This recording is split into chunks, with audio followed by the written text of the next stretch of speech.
नमस्कार सगळ्यांना. जे लोक आजच्या या कॉलमध्ये उपस्थित राहू शकले नाहीत, त्यांच्यासाठी मी हा एक व्हिडिओ शॉर्ट व्हिडिओ बनवून तुम्हाला पाठवत आहे. तर आज आपण पाहिलं होतं इंग्लिशचा ग्रामर सेक्शन. यामध्ये चेंज द व्हॉइस अशा प्रश्नांखाली तुम्हाला ऍक्टिव्ह व्हॉइस आणि पॅसिव्ह व्हॉइस याबद्दल प्रश्न विचारतात. जसं की तुम्हाला विचारला जातो की दिलेल्या वाक्याला किंवा दिलेल्या ऍक्टिव्ह व्हॉइसला पॅसिव्ह व्हॉइस मध्ये कन्वर्ट करा, असा प्रश्न असतो. आणि बोर्डाला साधारण हा 2 मार्क ते 5 मार्क, कधी कधी 5 मार्काला सुद्धा असे प्रश्न विचारू शकतात. ठीक आहे. तर यासाठीचा हा एक व्हिडिओ आहे, ज्याच्यामध्ये तुम्ही ऍक्टिव्ह व्हॉइसला पॅसिव्ह व्हॉइस मध्ये कसं कन्वर्ट करायचं याबद्दल बघूया. तर सुरुवातीला बघूया की ऍक्टिव्ह व्हॉइस चे वाक्य कसे असतात. तर ऍक्टिव्ह व्हॉइस म्हणजे बेसिकली ज्याच्यामध्ये ऍक्शन असते आणि जेव्हा सब्जेक्ट म्हणजेच कर्ता ती ऍक्शन स्वतः करत असतो, है ना. असं जेव्हा वाक्यामध्ये असतं तेव्हा ऍक्टिव्ह व्हॉइस असतो. या सेंटेन्स मध्ये सगळ्यात महत्वाचं म्हणजे काय बघा, active voice to passive voice मध्ये कन्वर्ट करताना यामध्ये काय क्रम आहे किंवा काय क्रम मध्ये बदल करायचा हे सगळ्यात महत्वाचं आहे. तर ऍक्टिव्ह व्हॉइस मध्ये काय असतो, तर पहिला असतो सब्जेक्ट आणि त्याच्यानंतर असते ऍक्शन, आणि ती ऍक्शन ज्याच्यावरती केलेली आहे त्याला म्हणतात ऑब्जेक्ट, म्हणजेच वस्तू किंवा बेसिकली वस्तू. तर ऍक्टिव्ह व्हॉइसचं वाक्य कसं असतं, तर सब्जेक्ट असतो पहिल्यांदा, मग त्या सब्जेक्टनी म्हणजेच कर्त्यानी केलेली ऍक्शन म्हणजेच वर्ब असतो, आणि ती ऍक्शन कोणत्या ऑब्जेक्ट वरती केलेली आहे तो दिलेला असतो. उदाहरण जर बघायचं गेलं तर वाक्यामध्ये ते वाक्य ऍक्टिव्ह व्हॉइसचं वाक्य बघा बरं. रवी, याच्यामध्ये सब्जेक्ट कोण आहे, रवी आहे, म्हणजे पहिल्यांदा सब्जेक्ट आहे. रवी राइट्स अ लेटर, यामध्ये रवी हा सब्जेक्ट झाला, राइट्स म्हणजे त्यांनी लिहिलंय ही क्रिया झाली म्हणून तो वर्ब आहे, आणि काय लिहिलेलं आहे, कोणत्या वस्तूवरती लिहिलेलं आहे, तर लेटर वरती लिहिलेलं आहे, म्हणजे ऑब्जेक्ट झाला लेटर. ठीक आहे. आता अशी वाक्य तुम्हाला पॅसिव्ह व्हॉइस मध्ये बदलायची असतात, या फॉर्म मधली. तर आता पॅसिव्ह व्हॉइस कसा असतो, तर पॅसिव्ह व्हॉइस मध्ये जेव्हा ऍक्शन ही सब्जेक्ट वर घडलेली असते आणि ऑब्जेक्ट त्यामध्ये महत्वाचा असतो, म्हणून ऑब्जेक्टला प्रायोरिटी दिली जाते, म्हणजेच पहिल्यांदा ऑब्जेक्टचा विचार केला जातो. म्हणून या अशा वाक्यांमध्ये, पॅसिव्ह व्हॉइसच्या वाक्यांमध्ये सगळ्यात पहिला ऑब्जेक्ट मेन्शन केला जातो, म्हणजे ज्याच्यावरती क्रिया घडलेली आहे, है ना. ऑब्जेक्ट म्हणजे ज्याच्यावर क्रिया घडलेली आहे. तर क्रिया कशावरती घडलेली आहे, ऑब्जेक्ट वरती, है ना. त्याच्यानंतर तुम्हाला त्याचाच त्या वाक्यानुसार त्यातला बी फॉर्म, म्हणजे बी फॉर्म मध्ये तुम्ही बघितलं असेल की इज, एम, आर, वर असे जे शब्द असतात ते वाक्यानुसार तुम्हाला तिथे घ्यायचे असतात. म्हणजे पहिला झाला ऑब्जेक्ट, मग इज, एम, आर आहे का ते, म्हणजे बी चा फॉर्म दुसरा क्रमामध्ये. नंतर जी ऍक्शन आहे किंवा जो वर्ब आहे त्या वर्बचं तिसरं रूप, म्हणजेच पास्ट पार्टिसिपल, म्हणजेच वाक्याचं तिसरं रूप, थर्ड म्हणता येणार, तिसरं रूप तुम्हाला लिहायचं असतं, म्हणजे ऍक्शनचं तिसरं रूप, ज्याला आपण V3 असं पण म्हणू, वर्बचं तिसरं रूप. त्याच्यानंतर क्रम येतो, चौथा क्रम येतो, तो म्हणजे बाय या शब्दाचा. बाय म्हणजे त्याच्याकडून घडलेली क्रिया आहे, कुठल्या सब्जेक्ट कडून, म्हणून बाय हा शब्द फिक्स आहे, हा असतोच, वाक्यामध्ये येणारच. आणि त्याच्यानंतर शेवटी असतो तो सब्जेक्ट म्हणजे कर्ता. ओके. तर असं साधारण जर फॉर्म्युला बघितला पॅसिव्ह व्हॉइसचा, तर काय येतो, ऑब्जेक्ट म्हणजे ज्या वस्तूवर क्रिया घडली ती, त्याचा बी फॉर्म, नंतर तुमच्या वर्बचं म्हणजेच क्रियेचं तिसरं रूप, बाय हा शब्द फिक्स, आणि शेवटी तुमचा सब्जेक्ट म्हणजेच कर्ता, असा त्याचा फॉर्म्युला झाला. मग यानुसार जर आपण बघितलं, पहिलं वाक्य आपण जे उदाहरणात घेतलं होतं, रवी राईट्स अ लेटर. मग काय होणार आहे, त्याचं जर पॅसिव्ह व्हॉइस मध्ये जर रूपांतरण करायचं झालं तर काय होईल, रवी हा काय आहे, सब्जेक्ट आहे, म्हणजे तो शेवटी येणार आहे. राईट्स हे वर्ब आहे, म्हणून आपल्याला त्याचं काय येणार आहे, त्याचं तिसरं रूप, राईटचं तिसरं रूप आपल्याला शोधायचं आहे. आणि सगळ्यात पहिलं म्हणजे आपण काय लिहिणार आहे, त्याचं सगळ्यात सुरुवातीला काय लिहितो आपण, तर त्याचा ऑब्जेक्ट. म्हणून ऑब्जेक्ट काय आहे, कशावर लिहिलेलं आहे ते, तर अ लेटर. अ लेटर हे आपल्या वाक्यातलं ऑब्जेक्ट होतं, है ना. आणि याचा बी फॉर्म काय आहे, राईट्स आहे म्हणजे चालू वर्तमान काळ आहे, म्हणून इथे इज हे टू बी चं फॉर्म वापरलेलं आहे, म्हणून टू बी काय होणार आहे, इज होईल. आणि V3 म्हणजेच वर्बचं तिसरं रूप, राईट्सचं काय होणार आहे, रिटन होणार आहे. अ लेटर इज रिटन, राईटचं काय झालं, रिटन. बाय हा तसाच्या तसा शब्द राहणार, बाय कोण होता आपला सब्जेक्ट, कोण आहे, रवी, म्हणून आला रवी. As simple as. म्हणून a letter is written by Ravi हे त्याचं पॅसिव्ह व्हॉइस झाला. ठीक आहे. तर अशा पद्धतीनं आपण अजून काही जर वाक्य बघितलं, तर अजून एक वाक्य बघूया, त्याचं आपण कसं पॅसिव्ह व्हॉइस करायचं हे बघूया. She reads a book. She read a book. She reads a book. बघा, आता याच्यामध्ये काय आहे, S plus V plus O, म्हणजे हे कुठलं वाक्य आहे, ऍक्टिव्ह व्हॉइसचं वाक्य आहे. आणि या ऍक्टिव्ह व्हॉइसला आपल्याला पॅसिव्ह व्हॉइस मध्ये बदलायचं आहे. मग आपल्याला माहिती आहे फॉर्म्युला, याच्यामध्ये ऑब्जेक्ट कोण आहे, ऑब्जेक्ट, ऑब्जेक्ट अ बुक आहे, करेक्ट. म्हणून a book, correct, a book हे काय झालं, त्याचं ऑब्जेक्ट झालं.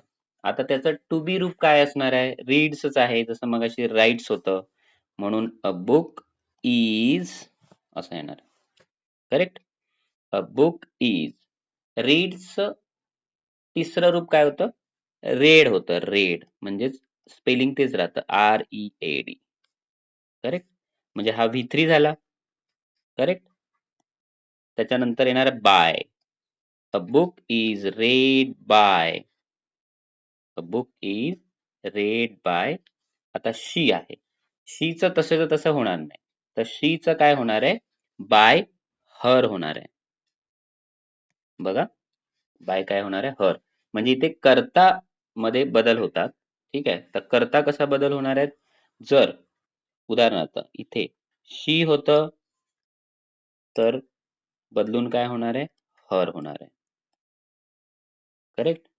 जर ही असतं तर हा बदलून होणार हिम. बघा, हे महत्वाचे आहे.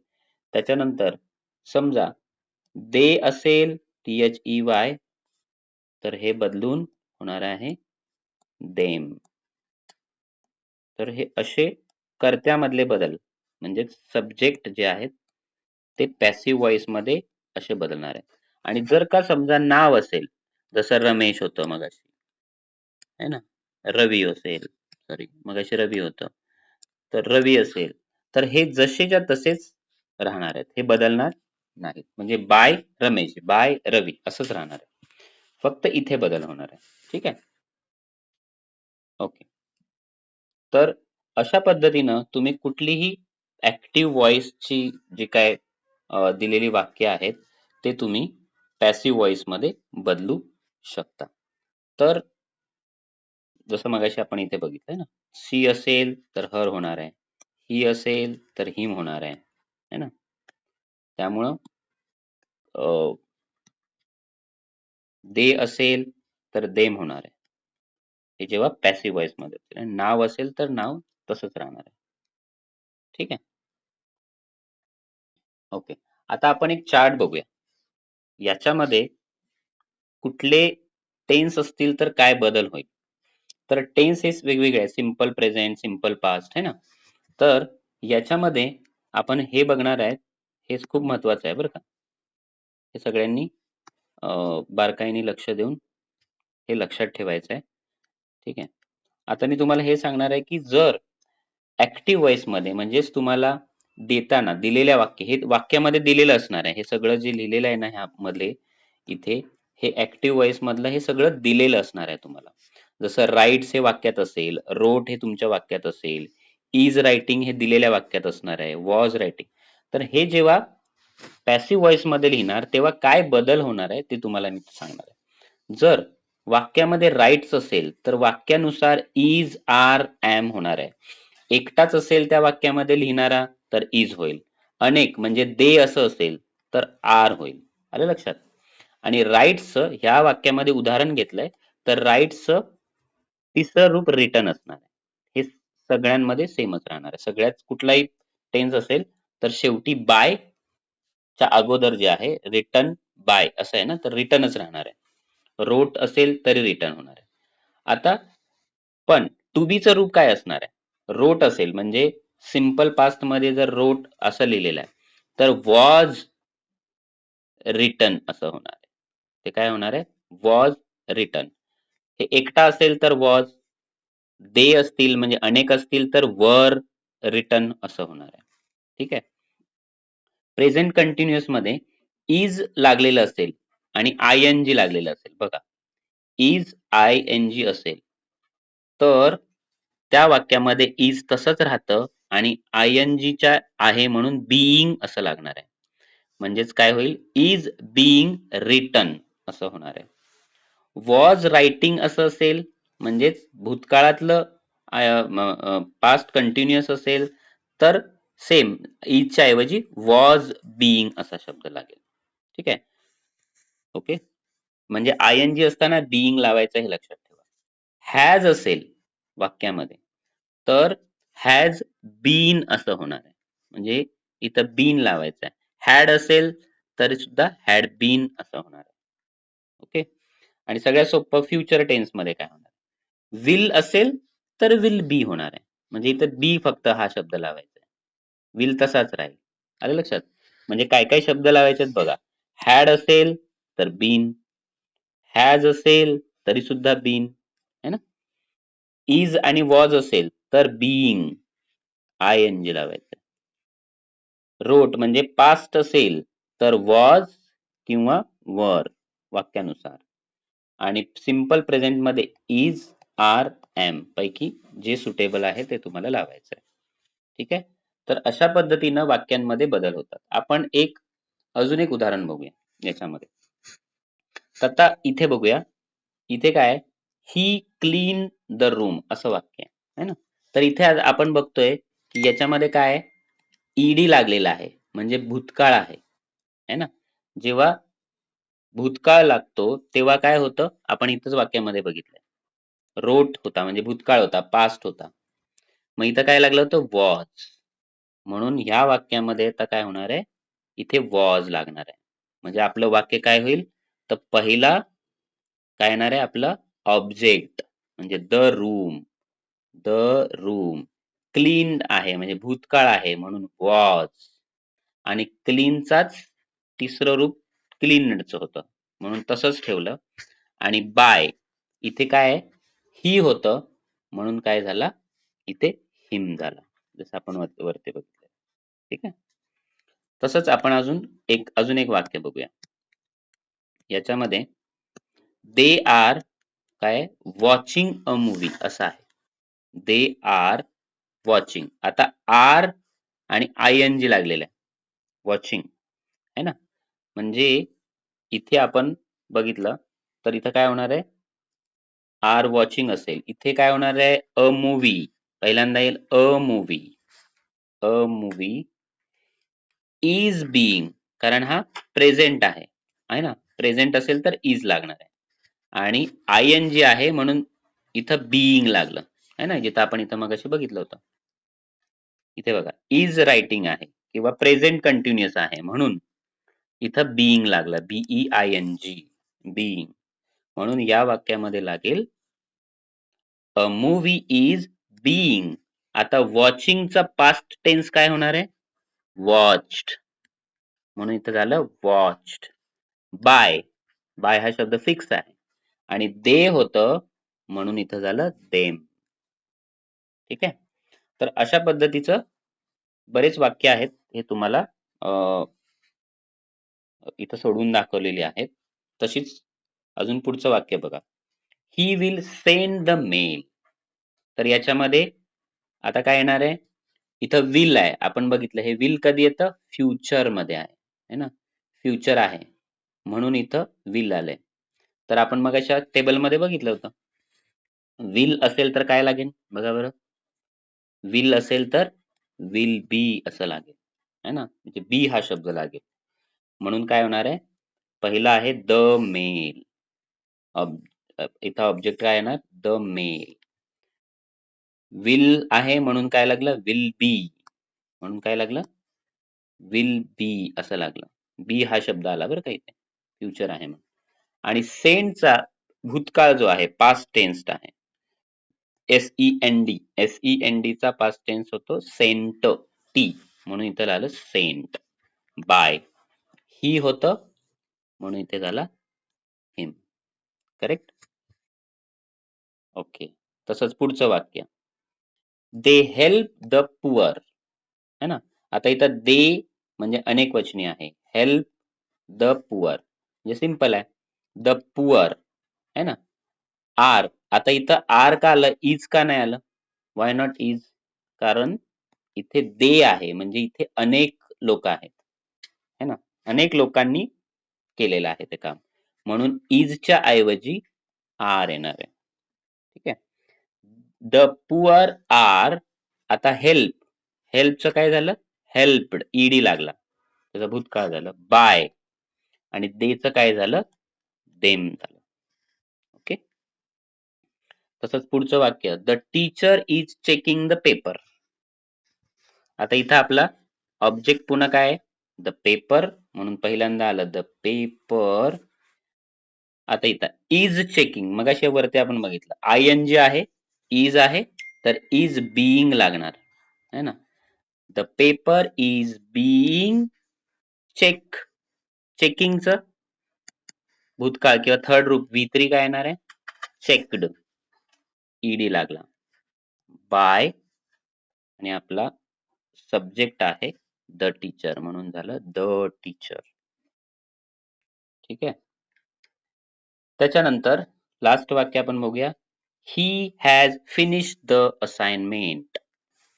तर आता बघा मगाशीच आपण म्हटलं हॅज असेल तर हॅज बीन लागणार आहे मगाच्या चार्ट मध्ये, तर हॅज असेल तर हॅज बीन म्हणून द असाइनमेंट पहिलं येणार है ना आपलं object. The assignment has been येणार, इथं हॅज आहे ना. फिनिश्डचा थर्ड रूप आहे फिनिश्ड, कळलं? फिनिश्डचं थर्ड रूप काय झालं? फिनिश्ड. तर V3 आलं फिनिश्ड. बाय ही होतं म्हणून इथं आलं हिम. ठीक आहे. तर अशा पद्धतीनं तुम्हाला ऍक्टिव्ह व्हॉइसचे पॅसिव्ह व्हॉइस मध्ये वाक्य बदलायचे असतात. ठीक आहे. तर मला असं वाटतं या व्हिडिओ मधनं तुम्हाला एक साधारण लक्षात आलं असेल की ऍक्टिव्ह व्हॉइस आणि पॅसिव्ह व्हॉइस काय आहे. ऍक्टिव्ह व्हॉइसचं पॅसिव्ह व्हॉइस मध्ये वाक्य कसं बदलायचं त्यासाठीच्या छोट्या छोट्या गोष्टी महत्वाच्या आहेत, त्या लक्षात ठेवायच्या. आणि सगळ्यात महत्वाचा हा टेबल आहे है ना. तर मी पुन्हा एकदा हा मला टेबल दाखवतो की टेन्सेस जसं आहे तसं राईट्स असेल तर इज आर एम होईल, भूतकाळ असेल तर वॉज लागेल है ना, चालू वर्तमान काळ असेल म्हणजे ING लागलं असेल तर बीइंग लागेल है ना, मग तो भूतकाळ असेल किंवा प्रेझेंट टेन्स असेल. ING लागलं तर बीइंग लागेल. हॅज असेल तर हॅज बीन, हॅड असेल तर हॅड बीन, विल असेल तर विल बी असे लागणार. ठीक आहे. तर हे लक्षात ठेवा आणि यानुसार बदल करून तुम्हाला ते वाक्य सोडा. मी तुम्हाला काही वाक्य पाठवत आहे जे तुम्ही सॉल्व्ह करायचे आहेत आणि प्रॅक्टिस करायचं आहे. ठीक आहे? ओके. Thank you.